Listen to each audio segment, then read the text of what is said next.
이사야 34장 12절에서 17절입니다. 거기에는 나라를 세울 통치자들이 없을 것이며 백성을 다스릴 지도자도 없을 것이다. 궁궐이 있던 곳마다 가시나무가 돋아나고 그 요새에는 쇠기풀과 엉겅퀴만 무성할 것이다. 그곳은 성냥이 떼의 굴이 되고 타조들의 집이 될 것이다. 거기에서는 덜 짐승들이 이리떼와 만나고 순념소가 소리를 내어 서로를 찾을 것이다. 밤짐승이 거기에서 머물러 쉴 곳을 찾을 것이다. 부엉이가 집을 만들어 거기에 깃들고 그 알을 낳아 까서 제 몸으로 그늘을 만들어 덮을 것이다. 솔개들도 제 짝과 함께 그리로 모일 것이다. 주님의 책을 자세히 읽어보아라. 이 짐승들 가운데서 어느 것 하나 빠지는 것이 없겠고 하나도 그 짝이 없는 짐승은 없을 것이다. 주님께서 친히 입을 열어 그렇게 되라고 명하셨고 주님의 영이 친히 그 짐승들을 모으실 것이기 때문이다. 주님께서 친히 그 짐승들에게 땅을 나누어 주시고 손수 줄을 그어서 그렇게 나누어 주실 것이니 그 짐승들이 영원히 그 땅을 차지할 것이며 세세토록 거기에서 살 것이다. 아멘. 한때 세상의 중심이라 불리며 화려한 불빛과 권세를 자랑하던 도시가 하룻밤 사이에 유령도시로 변하는 모습을 상상해 보셨습니까? 오늘 본문은 당대 에돔의 심판을 묘사하며 인간이 쌓아 올린 교만과 번영이 하나님의 심판 앞에서 얼마나 허무하게 무너지는지를 생생하게 보여줍니다. 귀족들이 왕을 세우려고 해도 응답하는 이가 없습니다. 궁궐에는 가시 덩굴이 우거집니다. 들짐승의 울음소리만이 가득한 이 황량한 풍경은 우리에게 깊은 두려움을 줍니다. 하지만 오늘 우리는 이 파괴의 현장 이면에서 움직이는 어떤 보이지 않는 질서에 주목해 보려 합니다. 과연 하나님께서는 왜 이토록 철저한 파괴를 허락하셨으며 그 폐허 속에서 우리가 발견해야 할 진실이 무엇입니까? 12절에 거기에는 나라를 세울 통치자들이 없을 것이며 백성을 다스릴 지도자도 없을 것이다 라고 했습니다. 에돔의 완전한 멸망을 말씀합니다. 에돔이 멸망한 후에 나라를 재건하기 위해 백성을 다스릴 지도자를 찾으나 모두 죽어서 왕이 될 만한 자가 없을 것이라는 겁니다. 악한 세력은 최후에는 다시 일어설 수 없는 음침한 사망의 골짜기에 처하게 될 것입니다. 백성이 있는데 지도자가 없다고 하는 것이 재앙이고 심판입니다. 하나님은 예수님을 따르는 무리를 보고서 목 잡는 양이라고 하셨습니다. 지도자가 있어야 합니다. 가정에도 나라에도 교회에도 지도자가 있어야 합니다. 지도자가 없으니 엉망이 되어 있습니다. 13절에 궁궐이 있던 곳마다 가시나무가 돋아나고 그 요새에는 쇠기풀과 엉겅퀴만 무성할 것이다 라고 했습니다. 가시나무와 엉겅퀴는 창세기 3장 18절에 보면 저주의 산물입니다. 에돔 땅은 폐허가 되었습니다. 궁궐은 보스라 궁궐입니다. 아모스 1장 12절에서 아모스 선지자도 이 궁궐의 멸망을 예언한 바가 있습니다. 죄를 지은 자는 한때에는 풍요롭고 호화스럽게 살 수 있을지 모르나 죄의 결과는 멸망이라는 사실을 분명히 보여줍니다. 13절에 그곳은 성냥이 떼의 굴이 되고 타조들의 집이 될 것이다. 14절에 거기에서는 덜 짐승들이 이리떼와 만나고 순념소가 소리를 내어 서로를 찾을 것이다. 밤짐승이 거기에서 머물러 쉴 곳을 찾을 것이다. 15절에 부엉이가 집을 만들어 거기에 깃들고 그 알을 낳아 까서 제 몸으로 그늘을 만들어 덮을 것이다. 솔개들도 제 짝과 함께 그리로 모일 것이다 라고 했습니다. 화려했던 에돔의 궁궐도 에돔의 다른 땅과 같이 짐승들의 서식지로 바뀔 것이라는 예언입니다. 이제 에돔을 다스리는 것은 귀인들과 방백들이 아니라 짐승들이 될 것이라고 예언하고 있습니다.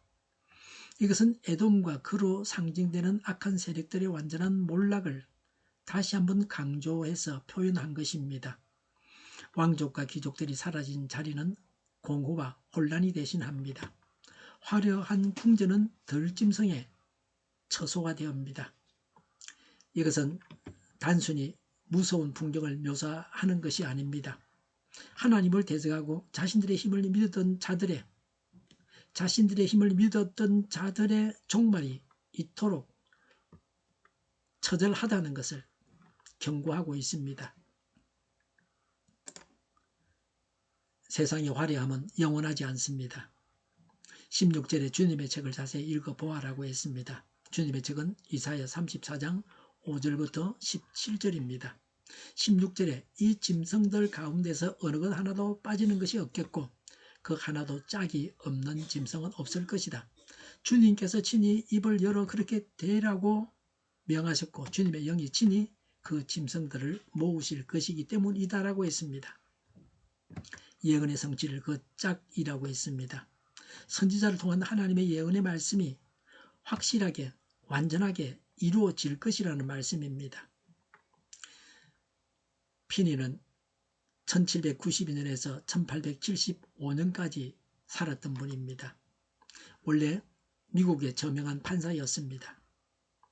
원래 선진국의 재판관은 성경의 모세오경이 하나님께서 인간에게 주신 법률이기 때문에 하나님께서 법을 어떻게 제정하시고 형을 어떻게 내리시는가를 성경을 보고 연구를 합니다. 피니도 역시 성경을 자세히 연구하기 시작했습니다. 피니는 원래 무신론자였습니다. 그런데 성경을 열심히 읽던 중에 큰 감명을 받아서 신앙생활을 하기로 결심했으나 마음속에는 커다란 고민이 생겼습니다. 이 성경이 하나님의 말씀인가? 그렇다면 어째서 말씀대로 사는 그리스도인들이 그렇게 못 사는가? 깊은 번민 속에서 방황하던 피니는 성경을 더욱 자세히 읽는 중에 하나님의 32,500가지의 약속을 발견했습니다. 그 하나님의 약속은 반드시 이루어진다는 것을 확신했습니다. 날마다 성경을 가까이 하여 변화를 받아서 피니는 판사를 그만두고 부흥사가 되었습니다. 말씀을 손과 입에서 떠나지 않게 하는 자는 복받은 자요 하나님의 복을 받은 백성입니다. 1.1핵도 어그러짐이 없이 이루시는 하나님의 말씀을 우리 마음과 믿음의 양식으로 삼아야 합니다. 하나님의 말씀은 한 곳도 거짓이 없습니다. 신문이나 잡지, 다른 책은 많이 보면서 성경은 너무도 멀리하고 있지 않습니까?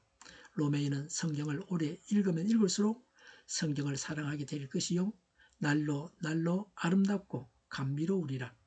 성경의 정신으로 깊이 들어가면 갈수록 그리스도의 마음으로 들어가게 될 것이다 라고 했습니다. 심판은 우연히 일어난 재앙이 아닙니다.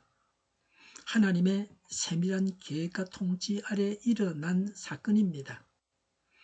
하나님은 심판의 날에도 만물을 통제하시며 그분의 말씀은 1.1핵도 땅에 떨어지지 않고 성취됩니다. 17절에 주님께서 친히 그 짐승들에게 땅을 나누어 주시고 손수 줄을 그어서 그렇게 나누어 주실 것이니 그 짐승들이 영원히 그 땅을 차지할 것이며 세세토록 거기에서 살 것이다 라고 했습니다. 11절부터 15절에 열거된 짐승들이 에돔 땅에 영원히 거하게 될 것을 말씀합니다.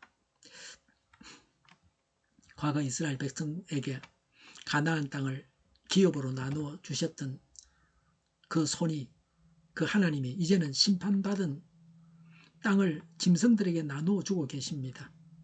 이것은 역설적인 메시지를 담고 있습니다.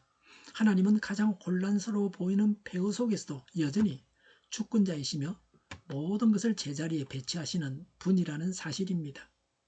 이사야 예언의 확실성을 다시 한번 확인하는 표현입니다. 이러한 예언은 문자적으로 그대로 이루어졌습니다. 에돔은 사라센 제국에 의해서 멸망하여 그 자취를 완전히 감추었습니다. 에돔 왕국 유적지는 아직까지도 표로 남아 있습니다. 최후의 심판 때에는 모든 악한 세력들이 완전히 멸망하게 될 것입니다. 성도들은 어떤 고난과 핍박 속에서도 최후 성례의 날까지 끝까지 인내해야 합니다. 오늘 본문은 멸망의 풍경으로 가득 차 있습니다. 그러나 그 핵심은 하나님의 정확하심, 심판 너머에 있는 하나님의 신실하심에 있습니다. 덜짐승 하나까지 짝을 맞춰 보내시는 하나님께서 하물며 하나님의 자녀인 우리를 향한 계획을 잊으시겠습니까? 심판의 메시지가 우리에게 주는 진짜 위로는 이것입니다. 세상은 무너져도 하나님의 말씀은 성취된다는 사실입니다. 에돔의 멸망이 말씀대로 이루어졌다면 우리에게 약속하신 구원과 회복의 말씀 또한 반드시 하나도 빠짐없이 짝을 찾아 이루어질 것입니다. 우리 삶이 때로는 오늘 본문의 항무지처럼 막막하고 무너져 내린 것 같을 때가 있습니다. 그러나 기억하십시오. 하나님은 그 폐허 속에서도 줄을 쳐서 분깃을 나누시는 분입니다. 내 삶의 모든 조각이 하나님의 계획 아래 있음을 믿고 그분의 신실하신 손길을 신뢰하며 나아가시기를 축원합니다. 하나님께서 사람에게 회개할 기회를 은혜로 내리시지만 사람이 회개치 않고 계속 범죄합니다. 그래서 하나님은 심판을 결정하시고 시행하십니다. 계속적인 경고를 받고도 회개하지 않는 것이 있습니까? 에돔은 천혜의 요새인 것을 자랑했습니다. 그러나 결국 에돔도 멸망하였습니다. 이 세상의 어떤 세력도 하나님의 정의의 심판을 피할 수 없습니다. 에돔에게 멸망의 날이 이르렀던 것처럼 이 세상에 대한 최후의 심판날도 반드시 임할 것입니다. 기도하겠습니다. 오늘 말씀을 통해 인간의 교만이 쌓은 성벽이 얼마나 허무하게 무너지는지를 보았습니다. 우리가 세상의 화려함에 마음을 빼앗기지 않게 하시고 오직 영원히 변치 않는 하나님의 말씀 위에 서게 하옵소서. 덜 짐승의 짝 하나까지도 세밀하게 챙기시고 기록하신 하나님, 우리 인생의 어두운 골짜기 속에서도 하나님의 정확하신 통치가 있음을 믿습니다. 비록 지금 내 눈앞에 황무지가 보일지라도 그곳을 다스리시고 새롭게 배치하시는 하나님의 손길을 신뢰하며 견디게 하옵소서. 죄를 회개합니다. 용서받아 의인되고 심판받지 않게 하옵소서. 온 세상에 교회 탄압법이 없어지게 하여 주시옵소서. 저희를 불쌍히 여겨 주시옵소서. 저희를 악에서 구하옵소서. 하나님의 뜻이 이 땅에서 이루어지게 하여 주시옵소서. 저희의 간구에 응답하여 주시옵소서. 기도하기를 쉬지 않게 하옵소서. 저희의 필요를 채워 주시옵소서. 오늘도 차고 넘치는 복된 삶을 살게 하여 주시옵소서. 감사와 찬양을 하나님께 돌려드리며 약속하신 말씀을 반드시 이루시는 신실하신 예수님의 이름으로 기도드립니다. 아멘.